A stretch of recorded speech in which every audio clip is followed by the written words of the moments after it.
Hi friends, welcome back. तो आज का हमारा वीडियो है, इज़राइल ने हैरान किया। जो बात भारत समझाने की कोशिश कर रहा था वो समझ नहीं आई, मीटिंग कैंसल। अच्छा, तो चलते हैं, शुरू करते हैं। फ्रांस ने आज भारत को कौन सी गुड न्यूज दी है? इजराइल के प्राइम मिनिस्टर को भारत में कौन सा खतरा आन पड़ा हुआ था?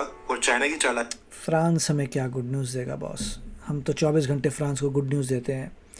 इतने रफ़ाइल ख़रीद के हमने गुड न्यूज़ दे दी, इतने सारी हैमर मिसाइल आने वाली थी उसको ख़रीद के भी हमने गुड न्यूज़ दे दी। तो सारा टाइम हम फ्रांस से इतना सारा माल ख़रीदते हैं कि फ्रांस को डेली बेसिस पे गुड न्यूज़ ही मिलती है कि इंडिया ये ख़रीद रहा है, वो ख़रीद रहा है।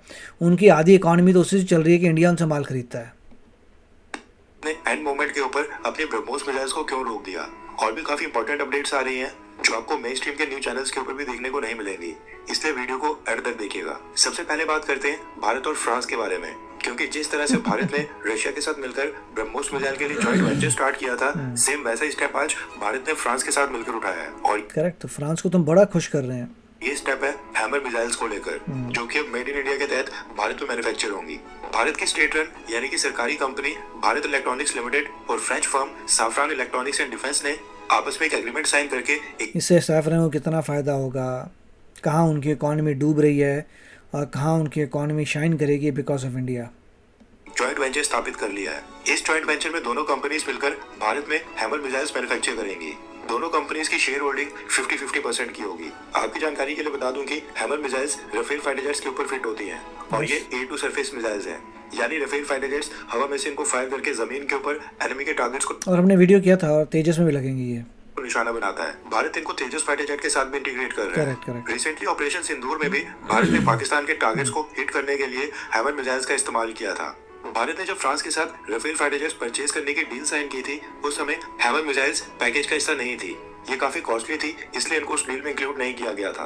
लेकिन साल 2021 में जब गलवान घाटी की घटना और चाइना के साथ कॉन्फ्लिक्ट हुआ था, एंड उसके बाद जब भारत सरकार ने भारतीय सेना और इंडियन एयरफोर्स को इमरजेंसी प्रोक्योरमेंट पावर्स दी थी, उस समय इंडियन एयरफोर्स ने फ्रांसी हैमर मिसाइल्स परचेज की थी।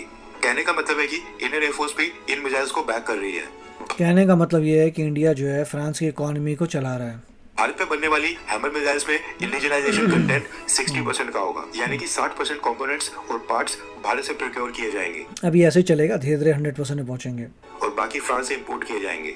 धीरे धीरे इंडिजिनियस कंटेंट को और भी बढ़ाया जाएगा, सेम जैसे ब्रह्मोस मिसाइल के साथ किया गया था। गुड न्यूज ये है कि भारत न सिर्फ अपने खुद के राफेल फाइटर जेट्स के लिए हैमर मिसाइल्स मैन्युफैक्चर करेगा, बल्कि फ्यूचर में इनको एक्सपोर्ट करके दूसरी कंट्रीज को भी सेल किया जाएगा, जिनके पास भी ठीक है, उसमें प्रॉफिट सारा फ्रांस का होना, क्योंकि टेक्नोलॉजी उनकी है। राफेल फाइटर जेट्स उनकी फ्लीट में शामिल है। नेक्स्ट अपडेट आ रही, कोई अपनी इंटेलेक्चुअल प्रॉपर्टी ऐसे नहीं देता कि आप जो है उसका माल बेचिए और पैसा कमाइए। वो ये करेगा कि उसको पैसा तो हमेशा आता रहेगा, क्योंकि उसकी मैन्युफैक्चरिंग है, मतलब उसका डिज़ाइन है, उसका प्रोडक्शन है, उसका पैटेंट है। तो फ्रांस के तो मज़े हो गए कि दूसरे लोग बनाएंगे और कट मिलेगा फ्रांस को always, so they are very happy. सबसे पहले आप इंडियन ओशन का ये मैप देखिए। ये जो आप भारत के ठीक नीचे 3 रेड कलर के मार्क्स देख रहे हैं, ये चाइना के geophysical ocean research and surveys करने वाले नेवल शिप्स, जिनको रिसर्च वेसल्स भी कहा जाता है। इनमें से ये तीसरा चाइनीज रिसर्च वेसल पिछले 2 दिन में ही इंडियन ओशन में एंटर हुआ है, और इसकी टाइमिंग काफी इंपॉर्टेंट है। मसला ये है कि यहाँ पर ठीक इस जगह है भारत के अंडमान निकोबार आइलैंड, एंड इस हफ्ते भारत ने यहाँ से एक मिसाइल टेस्ट करना था, जिसके बारे में 20 नवंबर को भारत की डिफेंस मिनिस्ट्री ने नोटाम यानी कि नोटिस टू एयरमैन जारी करके पहले जानकारी दे दी थी, और 25 से 27 नवंबर के बीच 490 किलोमीटर का नो फ्लाई कॉरिडोर अनाउंस किया गया था, ताकि कोई भी कमर्शियल फ्लाइट या शिप उस समय इस एरिया से क्रॉस ना हो। इसके बारे में कहा जा रहा था कि भारत ब्रह्मोस मिसाइल के किसी नए वेरिएंट का टेस्ट करने वाली है, लेकिन अब एंड मोमेंट के ऊपर भारत ने ऑपरेशनल एडजस्टमेंट्स का हवाला देते हुए इस हफ्ते का नोटिस टू एयरमैन अचानक से कैंसिल कर दिया है, और अब भारत इस हफ्ते ब्रह्मोस मिसाइल का टेस्ट नहीं करेगा। अब ये पहली बार नहीं जब भारत ने अपना नोटाम कैंसिल किया हो। इससे पहले भी जनवरी 2025 और मई 2025 में सिमिलर नोटाम इशू करने के बाद भारत को डिलेज करने पड़े थे, क्योंकि उस समय भी चाइनीज रिसर्च। ठीक बात है, आपका नोटम जो है आपने हटाया है क्योंकि चाइनीज़ वेसल्स उस एरिया में हैं, they can scan and see the range of our missiles और मिसाइल की कैपेबिलिटीज़, और बहुत कुछ स्कैन कर सकते होंगे, इसकी वजह से कैंसिल कर दिया। ओके, तो नोटम जो है मेरे ख्याल से आई डोंट नो कितनी पहले अनाउंस करना पड़ता, लास्ट मिनट में नोटम अनाउंस करना चाहिए और फटाफट टेस्ट कर देना चाहिए। इनके शिप्स को आने में तो काफ़ी समय लगा होगा, इनकी शिप्स पहले कैसे आ गई? तो प्लानिंग करनी पड़ेगी, आपको देखना पड़ेगा कि कौन सी शिप कहाँ पे है। ऐसा तो नहीं है कि आपने नोटम दिया और उनके भागे भागे आए लोग। इनके शिप्स पहले ऑपरेट कर रहे होंगे इस रीजन में एंटर हो गए थे। चाइना ये रिसर्च वेसल्स भारत की नोटाम टाइमिंग्स के अराउंड ही जानबूझकर भेजता है ताकि भारत जो टेस्ट कर रहा है उनमें मिसाइल्स ट्रेजेक्टरीज का telemetry data, flight path, distance वगैरह। आपको नोटम टेस्ट करने चाहिए, अपने रिसर्च वेसल्स रखने चाहिए जो इनको रिसर्च करें इन शिप्स पे, राइट। मतलब आपको पता है कि नोटम करेंगे तो भागे हुए आएंगे, तो अपने लोग रखो जो इनको स्टडी करें कि इनके शिप्स हैं, कितना टाइम लगता है इसे भागने का, कितना टाइम लगाते हैं, कैसे आते हैं, इसके स्टडी करने के लिए हमारे होने चाहिए। फेक नोटम जारी करो और इनको स्टडी करो इंस्टेड। ट्रेस कर पाए। अब जब चाइनीज वेसल्स रेंज से बाहर चले जाएंगे उसके बाद भारत फिर एक नोटाम जारी करके ये टेस्ट दोबारा से कर लेगा। नेक्स्ट अपडेट और जैसे नोटम करेगा फिर भागे हुए आ जाएंगे। तो वही कह रहा हूँ, आपको तेज़ी से काम करना पड़ेगा थोड़ी। अभी सऊदी अरेबिया लग रहा है, और ये सऊदी अरब को लेकर जो इस्लाम धर्म में सबसे इम्पोर्टेंट देश माना जाता है और इस्लाम के 2 सबसे पवित्र स्थान वो भी सऊदी अरब के अंदर ही है। Yes. लेकिन आज ये न्यूज देखने के बाद भारत के अंदर एक खास कम्युनिटी से सऊदी अरब को काफी गालियां पड़ने वाली हैं। रेफरेंस क्लब के स्क्रीन के ऊपर आर्टिकल का स्क्रीनशॉट है। न्यूज निकल कर आ रही है कि सऊदी अरब अपने देश में अल्कोहल को सभी नॉन मुस्लिम रेजिडेंट्स को सेल करने की परमिशन देने वाला है। इससे पहले अल्कोहल यानी कि शराब सऊदी अरब में बैन थी, लेकिन पिछले साल सऊदी अरब ने फॉरेन कंट्रीज के डिप्लोमेट्स को शराब सेल करने के लिए वाइन शॉप्स और लिक्विड स्टोर। देखना पड़ेगा कि यूएई में क्या कॉन्सेप्ट है, कतर में क्या कॉन्सेप्ट है, क्या कतर में अलाउड है। जहाँ तक मुझे पता है yes, you can take a licence and you can use it. तो जो कतर में और यूएई जो उनका कंपटीशन है उसको मैच करेंगे ये लोग मोस्ट लाइकली। के बाद इन शॉप्स के ऊपर फॉरेन कंट्रीज के डिप्लोमेट के साथ साथ प्रीमियम रेजिडेंसी परमिट्स वाले नॉन मुस्लिम्स को भी परमिशन दी गई। एंड अब सऊदी अरब विजन 2030 के अकॉर्डिंग सऊदी अरब को और भी लिबरल बनाने के लिए नॉन मुस्लिम रेजिडेंट्स जो फॉरेन कंट्री से सऊदी अरब आकर वहां पर जॉब करते हैं, बिजनेस करते हैं, उनको भी इस कैटेगरी में शामिल करने वाला है। ओके, दैट्स नाइस, ठीक है, that's how life is. Jeddah और दमाम के अंदर ये नए लिक्विड स्टोर्स ओपन किए जाएंगे जिनकी कंस्ट्रक्शन ऑलरेडी स्टार्ट हो गई है। पिछले साल रियाद में खोला गया था। सऊदी अरब का कहना अगर इनको compete करना यूएई से और कतर से, they'll have to do it, they have no option।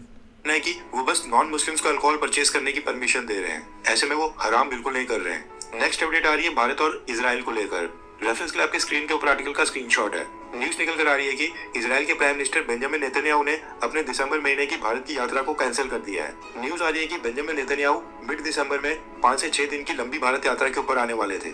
इस साल की स्टार्टिंग से ये विजिट प्लान की जा रही थी, लेकिन रिसेंटली जो भारत की राजधानी दिल्ली में ब्लास्ट हुआ था उसके कारण सिक्योरिटी कंसर्न्स खड़े हो गए, जिसके चलते इजराइल ने इन्फॉर्म किया है कि बेंजामिन नेतन्याहू फिलहाल भारत की विजिट के ऊपर नहीं आ सकते हैं। इजराइल की गवर्नमेंट ने भारत के साथ अगले साल 2026 में नई डेट्स तलाश करने की रिक्वेस्ट की है। माना जा रहा है कि दिल्ली ब्लास्ट के बाद इजराइल की इंटेलिजेंस एजेंसी मोसाद ने सिक्योरिटी क्लियरेंस नहीं दी है और भारत में anti Israel Muslim population significant amount में है, इसका मतलब बहुत कुछ लफड़ा है भैया, इंटरनल कुछ और बात है। इसके कारण बेंजामिन नेतन्याहू की जान को भारत में खतरा हो सकता है, इसलिए इजराइल इसके पीछे रिस्क नहीं लेना चाहता है। वैसे दिसंबर महीने के स्टार्टिंग में 5 दिसंबर को रशियन प्रेसिडेंट व्लादिमीर पुतिन भी भारत आ रहे हैं। आई होप कि वो विजिट सक्सेसफुली कंप्लीट हो जाए। बिल्कुल, ये अच्छी बात है, बहुत अच्छी न्यूज़ थी, वेरी नाइस।